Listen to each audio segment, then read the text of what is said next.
Welcome to parvathiammachi சமையல். இன்றைக்கி நம்ம பார்க்க போகிற ரெசிபி என்னென்னா அருமையான ஸ்நாக்ஸ் ரெசிபி தான். அது ஈவினிங் டைம் குழந்தைங்களுக்கு ஸ்கூல் விட்டு வந்தோடனே நம்ம டக்குன்னு செஞ்சு கொடுக்கக்கூடிய மாதிரி ஸ்நாக்ஸ் ரெசிபி ஹெல்த்தியாகவும் இருக்கும். வாங்க வீடியோக்குள்ளே போவோம். இந்த ஹெல்த்தியான ஸ்நாக்ஸ் ரெசிபி எப்படி செய்யணும்னு பார்ப்போம். இதுக்கு ஒரே அளவுகளாக எடுத்துக்கோங்க. 1 கப் தேங்காய் எடுத்திருக்கேன். 1 கப் தேங்காய் எடுத்து அதில் 1 கப் தண்ணி விட்டு நல்லா கெட்டி பாலாக எடுத்துக்கோங்க. நல்லா முத்தின தேங்காயை எடுத்துக்கோங்க. அப்போ தான் பால் நல்லா திக்காக கிடைக்கும். அதை விட்டுட்டு வடிகட்டியை வச்சு நல்லா வடித்து எடுத்துக்கோங்க. எடுத்துட்டு பழையபடிக்கும் மறுபடியும் அந்த சக்கையை போட்டுட்டு மிக்சியில் போட்டு இன்னும் 1 கப்பு தண்ணி ஊற்றி ரெண்டாவது தடவை பால் எடுத்துக்கோங்க. 2 தடவை பால் எடுக்கணும்.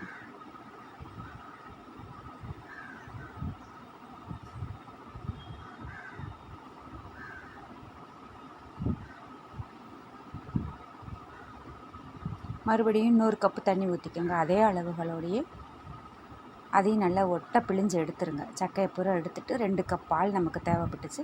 2 கப் பால் எடுத்து வச்சாச்சு. இதுக்கு அதே அளவில் 1 கப் வெல்லம் எடுத்துக்கோங்க.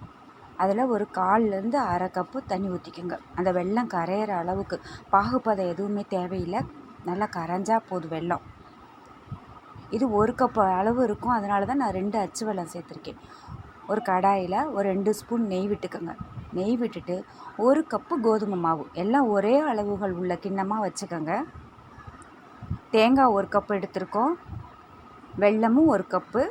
அதே அளவு 1 கப்பு கோதுமை மாவு. நல்ல வாசனை வர்ற அளவுக்கு நல்லா வறுத்துக்கோங்க. நல்லா வறுக்கலைன்னா உங்களுக்கு பிசுபிசுப்பு தன்மை வந்துடும். அதுக்காக நல்லா வறுத்துக்கோங்க. நெய்யோ எண்ணெயோ உங்கள் விருப்பப்படி நீங்கள் ஊற்றிக்கோங்க. 2 ஸ்பூன் ஊற்றினா போதும். வாசனை இல்லாத எண்ணெயாக ஊற்றிக்கோங்க. எண்ணெய் ஊற்றுறதா இருந்தால்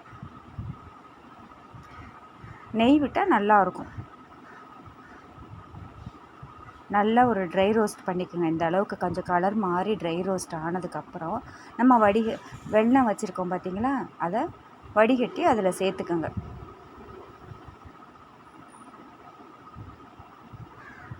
அதை வடிகட்டி சேர்த்துக்கோங்க. சேர்த்துட்டு கட்டிகள் இல்லாமல் நல்லா கலந்து விட்டுக்கோங்க.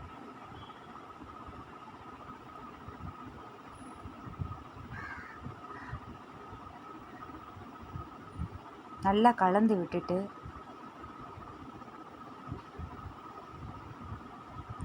அதுக்கப்புறம் நம்ம தேங்காய் பால் எடுத்து வச்சுருக்கோம் பார்த்திங்களா, அதையும் சேர்த்துக்கோங்க. தேங்காய் பால் சேர்த்த உடனே கட்டிகள் விழும்.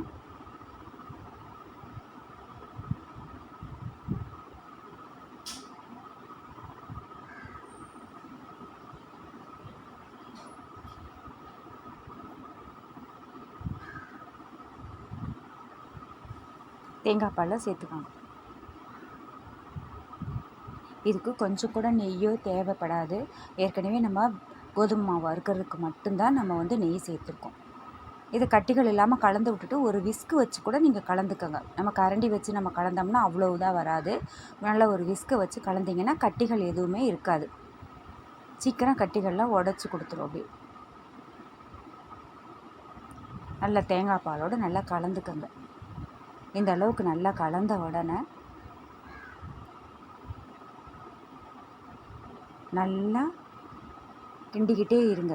அல்வா மாதிரி நல்லா கிண்ட அந்த தேங்காய் பால் நல்லா முத்தின தேங்காயை எடுத்துருக்கனால அதனுடைய எண்ணெய்த்தன்மை வெளிப்படும். அதுதான் உங்களுக்கு நல்ல பதம். சுருண்டு வரும்பொழுது அந்த வாசனையே உங்களுக்கு தெரியும். தேங்காயோட வாசனையோடு நல்லா இருக்கும் உங்களுக்கு.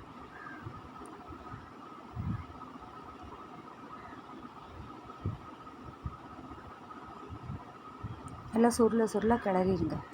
நல்லா சுருண்டு வரணும். 5லேருந்து 10 நிமிஷம் கிளறினீங்கன்னா போதும். நல்லா மாவு வெந்து கொடுத்து உங்களுக்கு அந்த தேங்காய் எண்ணெய் பிரிஞ்சு வரணும். அதுதான் பதம்.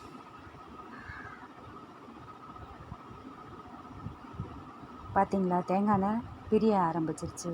இதுதான் பதம். இதில் ஏலக்காய் பொடி தேவையில்லை. நம்ம தேங்காய் எண்ணெய் வாசனையோடு ரொம்ப நல்லா இருக்கும்.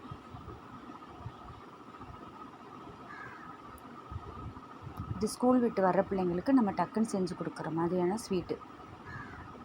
அது ஹெல்தியானது வேறு. கண்டிப்பாக நீங்கள் வீட்டில் ட்ரை பண்ணி பாருங்கள்.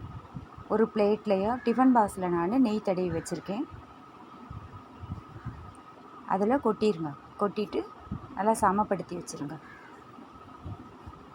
ஒரு ஸ்பூன் வச்சு சமப்படுத்தி விட்டுருங்க. ஒரு 5லேருந்து 10 நிமிஷம் அப்படியே விட்டிங்கன்னா நல்லா ஆறிடும். அதுக்கப்புறம் நமக்கு வேணுன்ற அளவு. இந்த வீடியோ உங்களுக்கு பிடிச்சிருக்குன்னா லைக் பண்ணுங்கள், ஷேர் பண்ணுங்கள், சப்ஸ்கிரைப் பண்ணுங்கள். மறக்காமல் பெல் ஐக்கானை கிளிக் பண்ணுங்கள். தேங்க்யூ.